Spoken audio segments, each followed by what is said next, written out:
All right, Travel Cafe, it's time to pay attention. You don't really have to. That was just me asking nicely. I'm now competing with the Stella Artois glasses being engraved. It's a great opportunity for the folks to come and enjoy a little bit of the Indy Sports Show live. Brought to you at the Travel Cafe in the Champions Pavilion. A lot of activity going on. It's the heart of the day. Everybody's having a great time. A lot of folks here enjoying their lunch, grabbing cocktails. We started a little bit late, but there's a darn good reason for it. We try to do these things on the hour. However, an impromptu notification that there were 6 or 7, either recent or past inductees to the Freshwater Fishing Hall of Fame, and they decided to take our production crew over there, rightfully so, and capture that moment with all of them over in the Blue Ribbon Pavilion over in Tackletown. But we're here now, and we are so excited to do that because, as we've been mentioning, not only is it the 66th annual Ford Boat Sport and Travel Show, where we're in the Champions Pavilion, all the way across campus in this 700, 800,000 square feet that is the Boat Sport and Travel Show. Show within a show, the Deer Turkey Waterfowl Expo. It started on Thursday, and you know it's elbows to you know what over there, because it's the heyday, it's the big day for that show, and it's been a great opportunity. I wanted to bring some folks over. Joining me now, Chip Stoops. He's from Mulberry, Indiana. He's got a big booth over there. Big game taxidermy, Chip. That's what you're all about, and promoting some Africa bookings. It's nice to have you over here. Pleasure. It's probably good to get away from the crowd just a little less of a crowd over here. Yeah, it's real nice to be over here, actually. Thank you. Well, we'll get you out of there for a little bit, but no, it's truly, when they made this show an extra day, the Deer Turkey Waterfowl Expo, it could have gone all week long because it's so great. Yes. But it brings guys like you out here, and you kind of got a niche. You do big game taxidermy. What are you doing over there? What are you seeing? What are people coming to talk to you about? No, they're all interested in a lot of different things, really.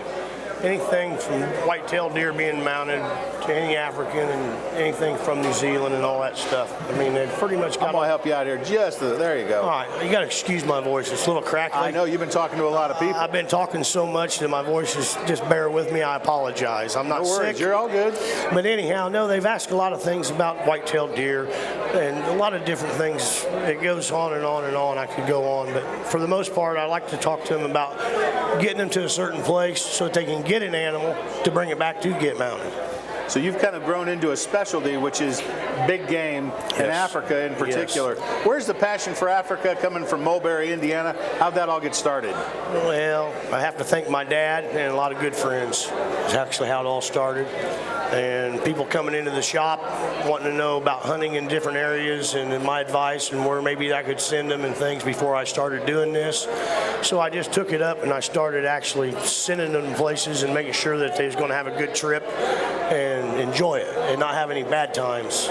You know, I noticed as I was walking through there yesterday, a lot of Africa folks over there. That's probably good and bad, a lot of interest. Yeah. But you know, one of the things that I heard you talk about is you want to provide, if you're going to book a hunt over in Africa, you want to provide the African experience. What does that mean? Well, I want you to be able to do the full African experience. You should be able to go into one of our river camps or something like that and experience that part of it too, as opposed to just being out and not being in a small area hunting where we've got 180,000 acres that we hunt on 3 different blocks. And we don't buy any animals to put in there for people. These animals are in there and breeding on their own and running around on their own. Full free chase. Yes, very much so.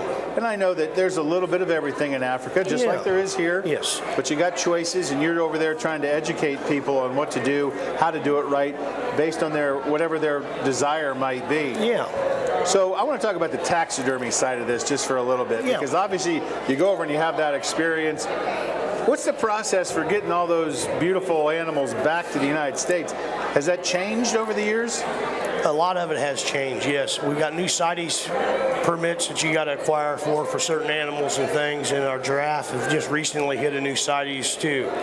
And it's not because they're endangered as bad as sometimes we got to take a few because there's too many in that area, and that's how that works. And nothing when we shoot ever goes to waste. It all goes to the villages, and we provide food and stuff for hundreds of people while we're over there. So you help to manage that process, even getting it back, and you want it to come back to your shop so that you can turn it around into that memorable, beautiful piece of art that is taxidermy. Yeah, and I help people take care of that. I've got a booking agent, or I've got a broker that I deal with. It's top notch, and we can get most anything back that's within reason, it's legally taken. How long does that take? Some things to take up to 7 months. My Elon will be here in 2 weeks, and it's been like just 7.5 months now. Some things take a little longer with the permits and the CITES. It might take up to 2 years on some things. It depends on what you're having done with it. So where is it in those 7 months? What's happened to it? It sits in a storage facility, been salt dried and taken care of. So let's talk about a little closer to home. A lot of folks maybe in the Travel Cafe have experience with that buck. And I know you don't do a lot of deer, but you do some, but yes. You're not doing the small taxidermy. But you're an expert in it. I want to talk about that. From the time you put that animal on the ground, what's the most important thing before they get it to a professional taxidermist? What do they need to do to make sure it's a quality piece?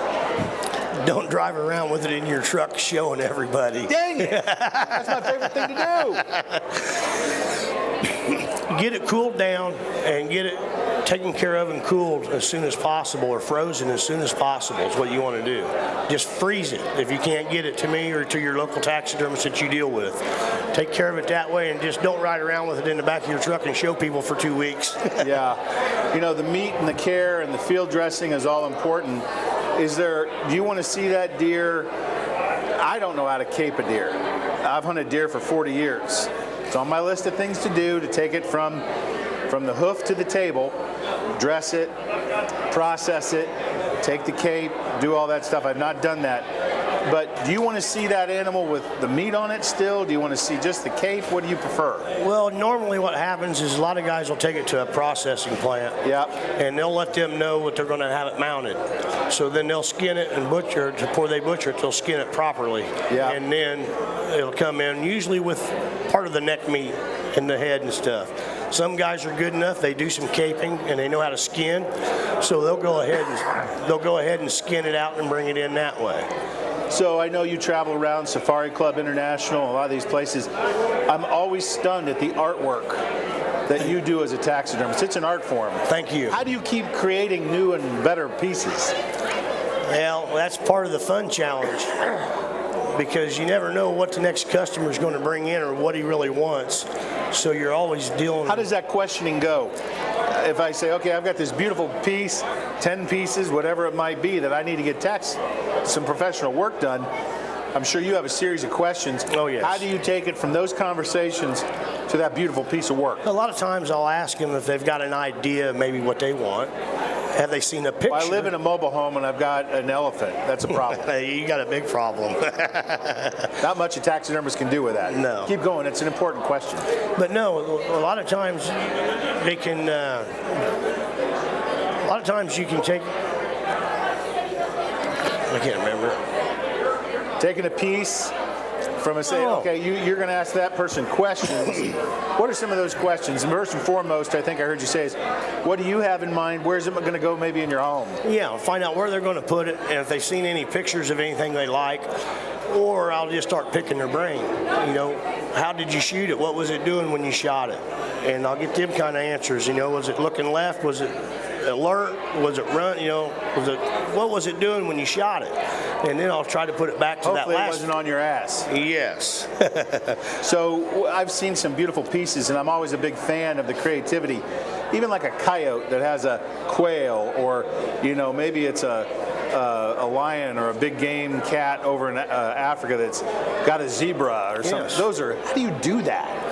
Well, it takes a lot of time, a lot of patience, and you just work through it. And as you're working, you kind of get new pictures in your mind and different ideas over time. And you just, for me, I've done it so long, it's just natural, and I can kind of see what the hunter is wanting in my mind. I can picture what he's wanting. Yeah. I draw my own pictures up in my head to know what they want, And then sometimes I'll sketch out a little picture and say, is this something similar to what you think you like? How many pieces do you have going at any time? Oh, upwards to 10 or 20 pieces at a time at least, sometimes more than that. And I know it's a process, and I've admired the work of great taxidermists. You got to spend a little time, then go to something else and come back, because it doesn't just, you don't start and finish one. Sometimes you do, but most generally it's broken up because you're going from one project to another. And it's kind of good because in between them projects, you can take a break from one and start on another one. And then you can, something will pop in your head and you say, that's what I need to do. And I know you do mostly African work and mostly big game stuff, but I assume it's all the same in the way it's processed and cared for? Yeah, it's pretty much all the same. Everything I do is commercially tanned, no home tanning, none of that stuff. It's all professionally done, every step, all the way. Is there a difference from the African species and the North American species in what you're working with? After I get it back from the tannery, it's all the same. It's a piece of leather with fur on it or hair on it. Yeah. So I know that, is there a lot of interest from Hoosiers over there in the Deer Turkey Waterfowl Expo about going to Africa? Yeah, it seems like recently we've had a little bit more people wanting to go. Why? I'm not sure if there's just been a few people going and they've told people and they want to experience it, or it's maybe their bucket list thing they're wanting to do, but it just seems like it's gotten more interest in the last few years. I consider myself kind of an example of every man, so to speak, and it's not on my bucket list, but it's on a lot of people's. Yeah. But what I've learned from talking to enough people who were like me is that they say if you go once, you're going to go again, and it's a bug. It's kind of like a turkey hunt. If you go once, it's in your blood. Once you start deer hunting, it's in your blood.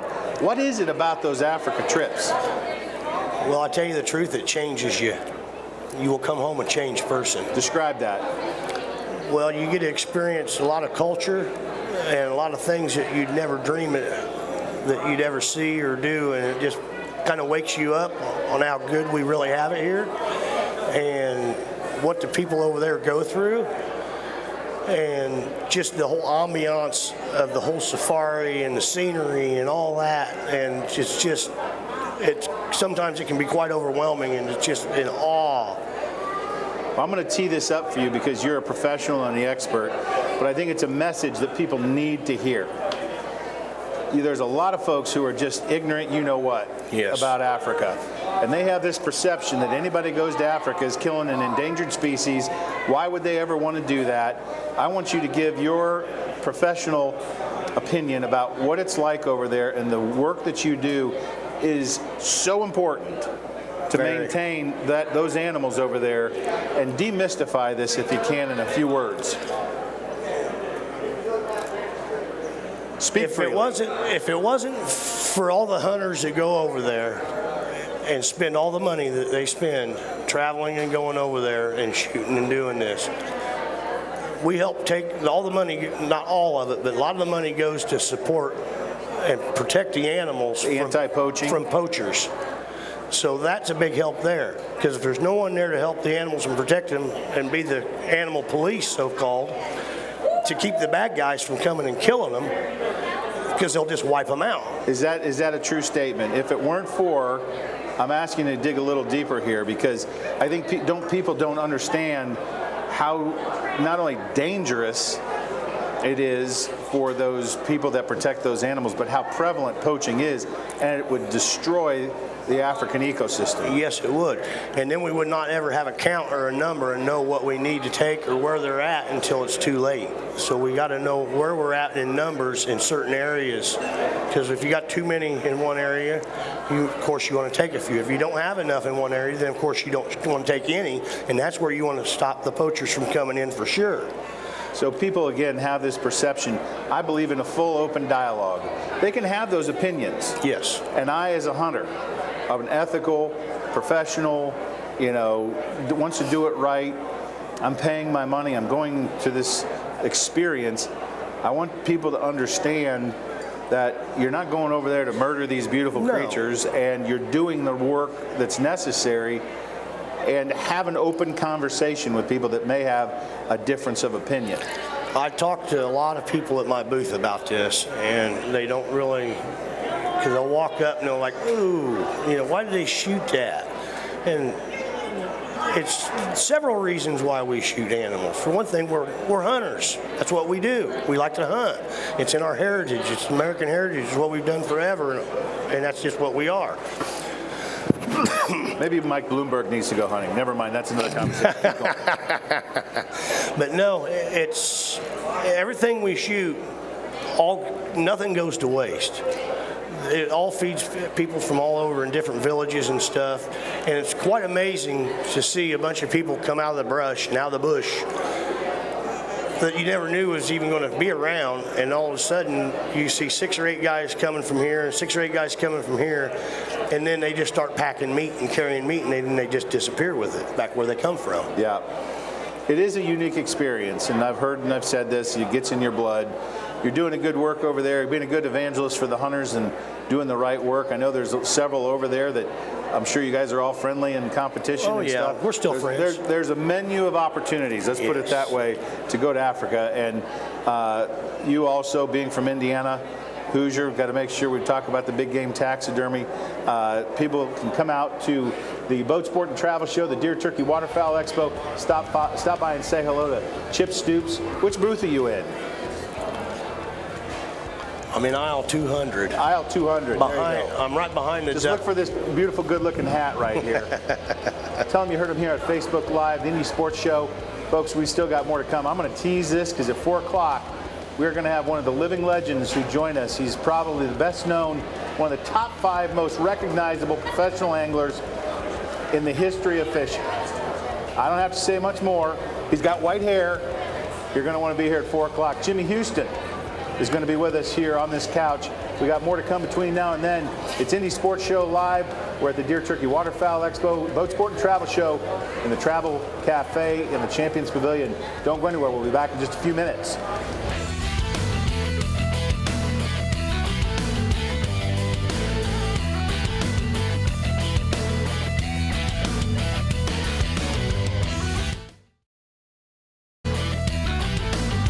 Marketing and fallen short? Use video marketing from NKT Productions. It's effective, economical, and it can be used across multiple devices. Capture your customers where they spend their time most, on TV, websites, email, and social media. Don't miss your chance to show the world how great your business is with video marketing. Experience the power of video marketing through NKT Productions. Meet with one of our experienced media agents to learn more.